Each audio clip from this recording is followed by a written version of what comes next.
Milagrosamente. Curitiba, janeiro de 2022.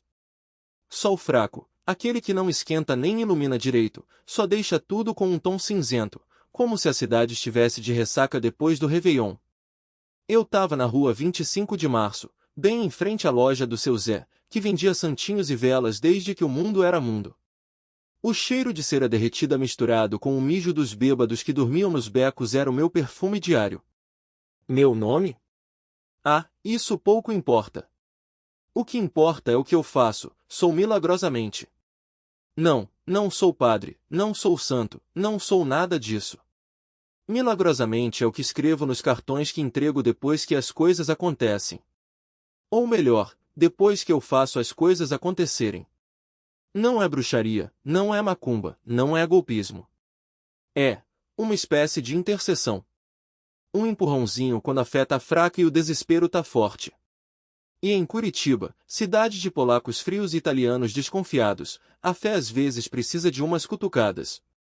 Tudo começou quando a dona Marli, dona do bar do Zé Pelintra na rua São Francisco, me chamou num canto e sussurrou.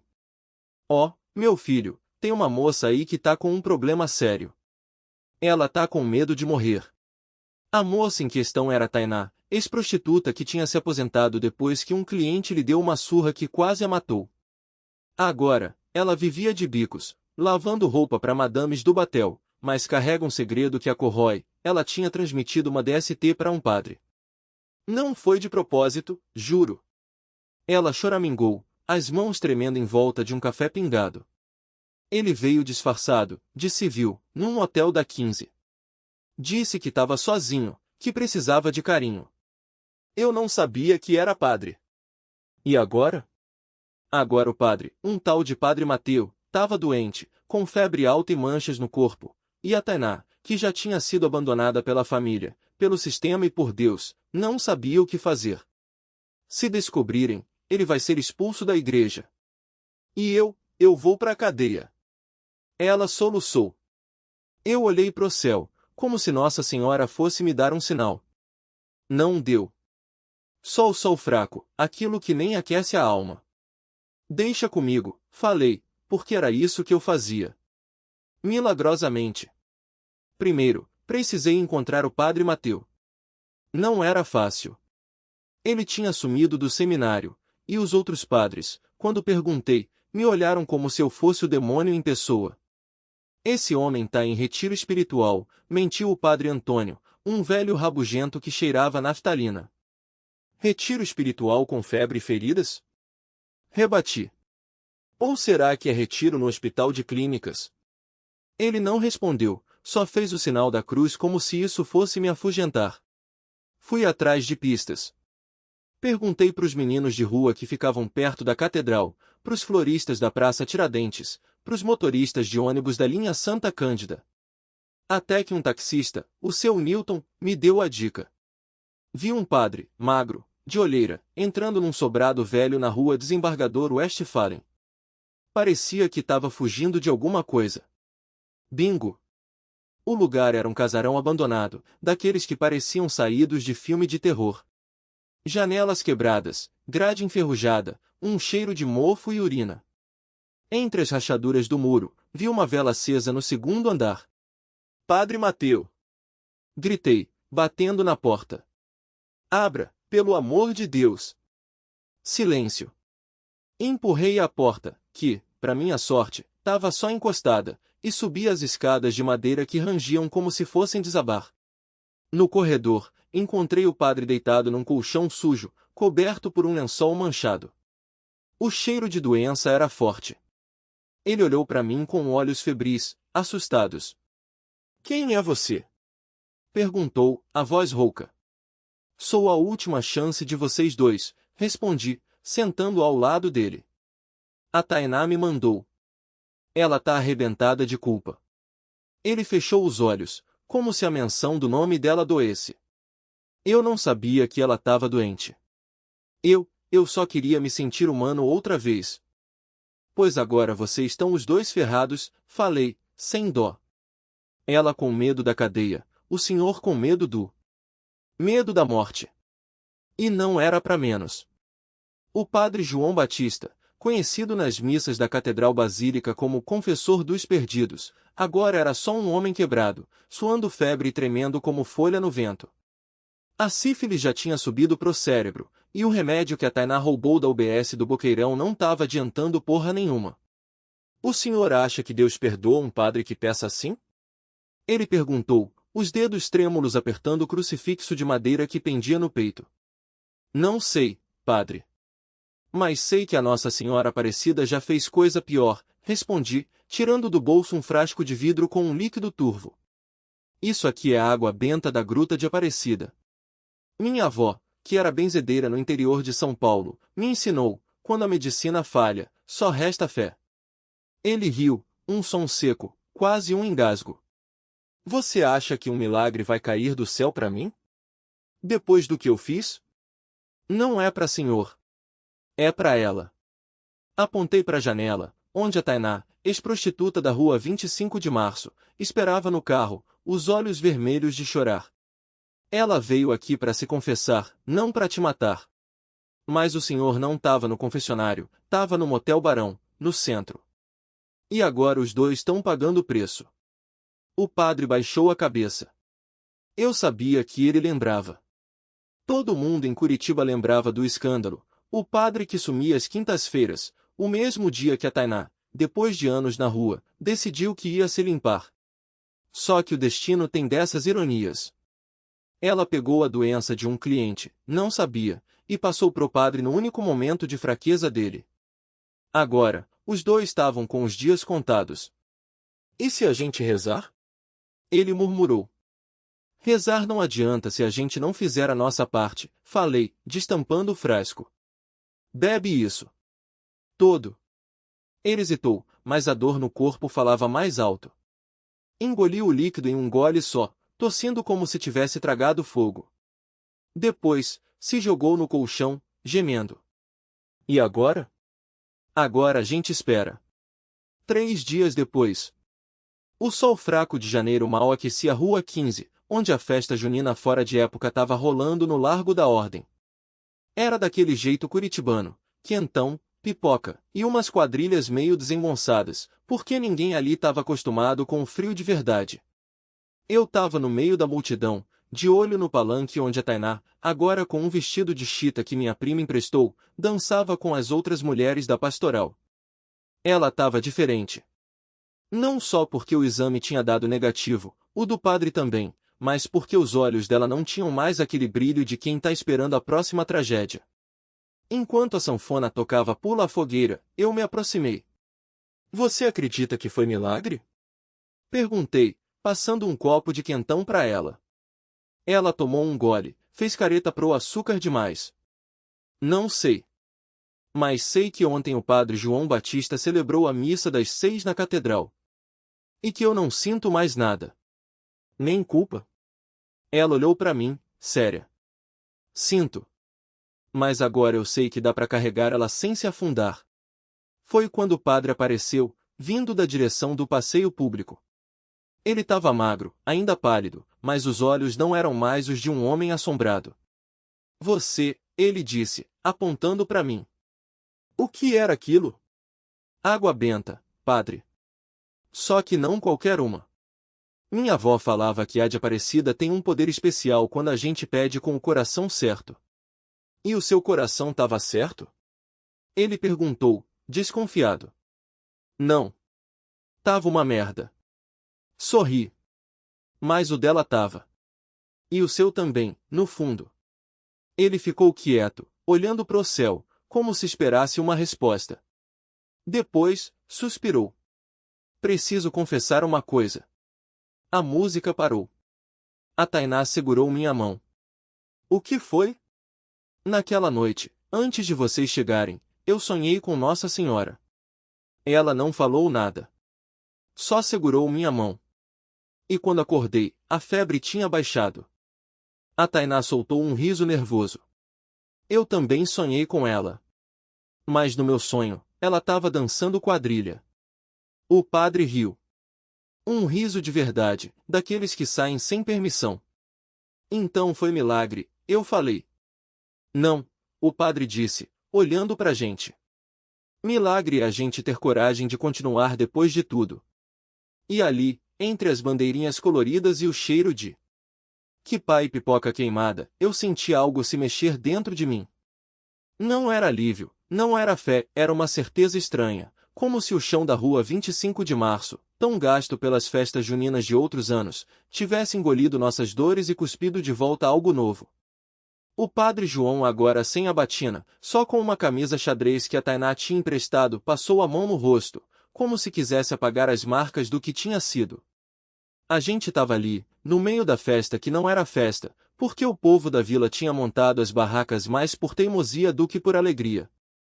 O sol fraco de janeiro não ajudava, deixava tudo com um ar de coisa meio abandonada, igual aos enfeites de papel crepom que balançavam sem graça no vento. Vocês estão brincando, né? Perguntei, porque não dava para acreditar. Dois sonhos iguais? Isso não existe. A Tainá, que estava com os dedos ainda marcados de tinta de hena das últimas arrumações de barraca, cruzou os braços. Oh, milagrosamente, eu já vi cada coisa nessa vida que se tu acha que sonho com santa é o mais doido, tu não sabe de nada. Uma vez, na Rua das Flores, eu vi um cara se jogar do viaduto e cair em cima de um colchão que estava num caminhão passando. Isso sim que é milagre. O padre riu de novo, mas dessa vez foi um riso que doeu. A Tainá tem razão. A gente vive num mundo onde as pessoas preferem acreditar em azar do que em graça. Mas eu não posso mais fingir que não vi. Eu olhei para o chão. As pedras portuguesas da calçada brilhavam úmidas, como se tivessem chorado junto com a gente.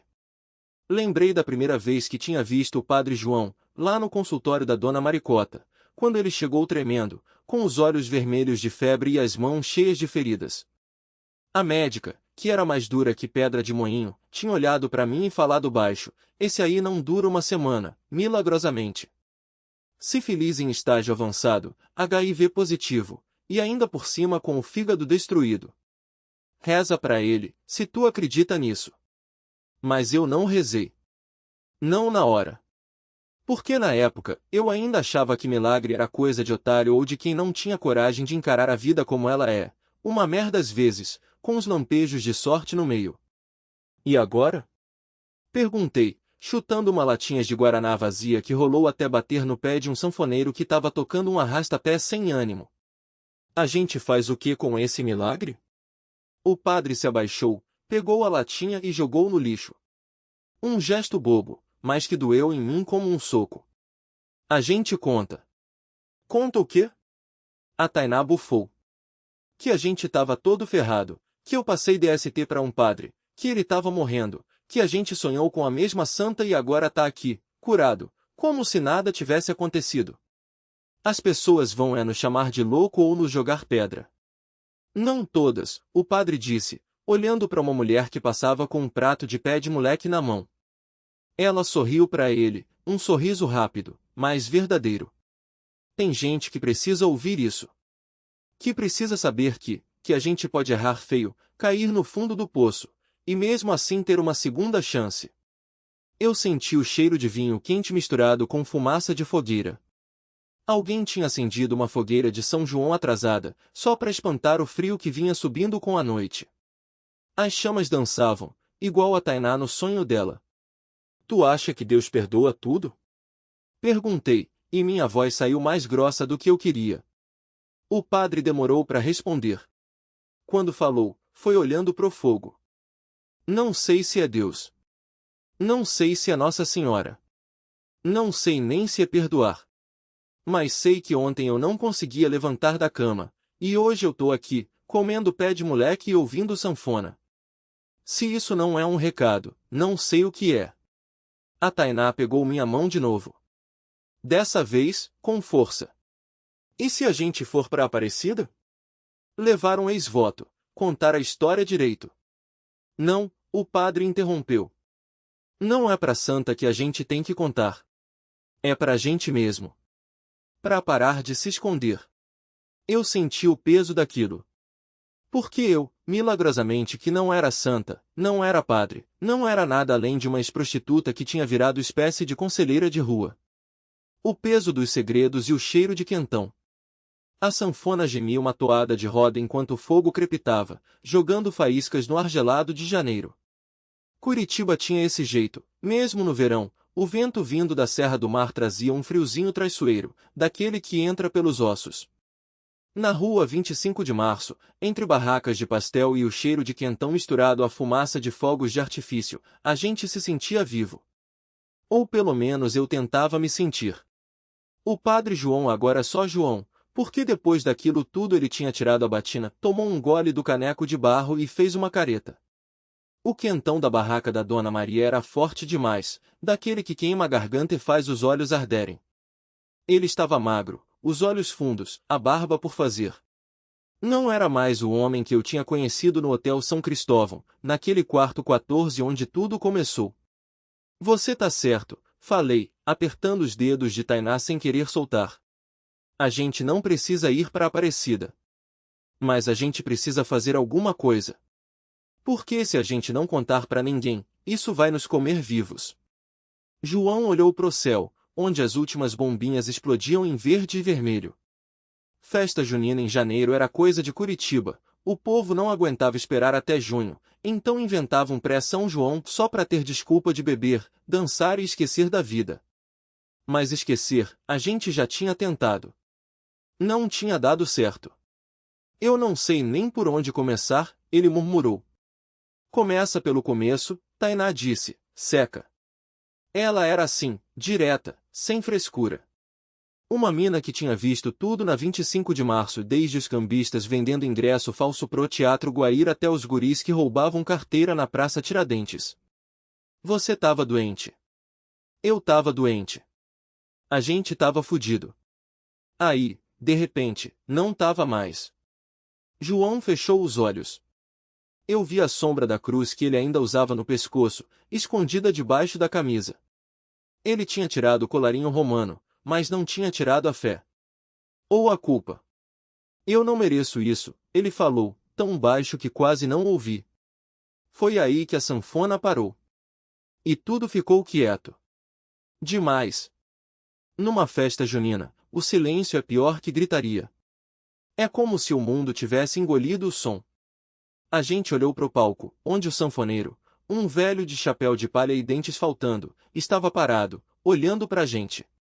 Ou melhor, olhando através da gente. Vocês três, ele disse, apontando o dedo nodoso.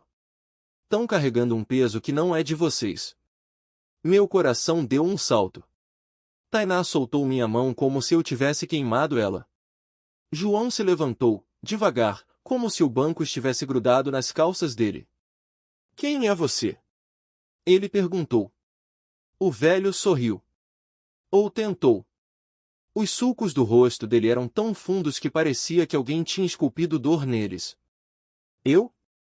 Sou só um caboclo que toca sanfona para não enlouquecer. Mas a santa, ele apontou pro céu, onde a lua cheia brilhava por cima do Palácio Avenida. Ela não gosta de ver filho dela se afogando em culpa. João deu um passo para trás. Eu conhecia aquele olhar. Era o mesmo que ele tinha feito quando descobriu as feridas. Quando entendeu que não era só uma DST qualquer. Que era algo pior. Algo que os médicos não sabiam explicar. Você não sabe de nada, Tainá rosnou. O velho riu. Um som rouco, como folhas secas sendo esmagadas. Sei que vocês estão vivos quando deveriam estar mortos. Sei que a mina aqui, ele olhou para mim, já foi garota de programa na Rua das Flores e hoje anda com uma cruz no bolso como se fosse santinha. Sei que o Padinha aí, ele apontou pro João, transou com ela sabendo que estava errado, mas também estava tão sozinho que não aguentava mais. E sei que a guria, agora pra Tainá, carrega uma faca na bolsa porque acha que o mundo só entende de violência. Meu sangue gelou. Porque ele tinha acertado tudo. E porque a faca estava na bolsa da Tainá. Uma peixeira pequena, que ela tinha comprado num brechó da Rua São Francisco. Para me defender, ela tinha dito. Mas a gente sabia que não era só isso. Como é que você sabe? Perguntei, a voz trêmula. O velho se aproximou. O tchê. Iro de cachaça e cigarro barato me atingiu como um soco. Eu sei porque o demônio fala pra mim, moço.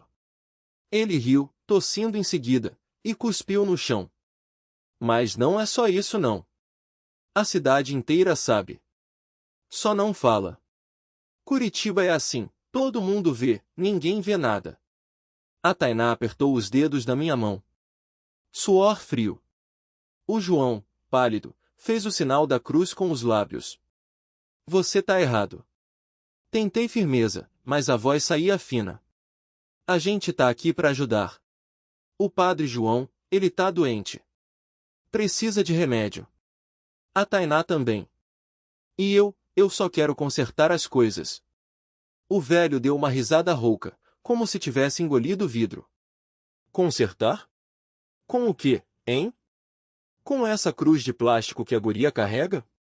Com as rezas do padim? Ou com os seus milagres de fachada? Ele se inclinou, os olhos vermelhos cravaram nos meus. Você acha que Nossa Senhora aparece pra quem? Pra padre corno? Pra puta arrependida? Pra vigarista que vive de enganar os outros com promessa de milagre? A palavra vigarista doeu como uma facada. Porque ele não estava totalmente errado. Eu não era santo. Não era sequer bom. Milagrosamente, esse era meu ofício, meu dom, minha maldição. Eu via as coisas antes de acontecerem. Não como profecia, não como visão divina. Era mais como um pressentimento agudo, uma dor no peito que me avisava, ali, algo vai quebrar. E eu chegava, colocava a mão, e as coisas se ajeitavam. Não por mágica. Por algo que eu não entendia. Um toque, uma palavra, um silenciamento no momento certo. Mas dessa vez, estava tudo errado. Porque o que eu vi agora era sangue. Muito sangue. 3 dias antes. A festa junina da paróquia São José, lá no Água Verde, estava no auge. Bandinha tocando pula-fogueira, barracas de quentão, crianças correndo com balões. O João, padre João, estava servindo pipoca, sorrindo amarelo, as olheiras fundas como poços. Eu o conhecia desde pequeno, quando ele ainda era o Zé, filho do padeiro da rua 25 de Março, e eu, o menino que roubava pão para não passar fome. Tá ruim, hein, padre? Perguntei baixo, enquanto ele enchia um copo de quentão para uma velha. Tô sentindo como se tivesse engolido vidro. Ele coçou o braço, onde as veias já começavam a inchar. E não é só a sífilis. É o resto. A culpa. O medo. Eu sabia. Porque eu via. Vi quando ele transou com a Tainá no quarto dos fundos da igreja, entre caixas de velas e panos de altar. Vi quando ela chorou depois, não de prazer, mas de vergonha. Vi quando ele se ajoelhou diante do crucifixo e pediu perdão, mas não parou. Porque a solidão comia os dois vivos. E agora, o velho no beco da Rua das Flores estava certo, eles estavam doentes. Não só de corpo. De alma.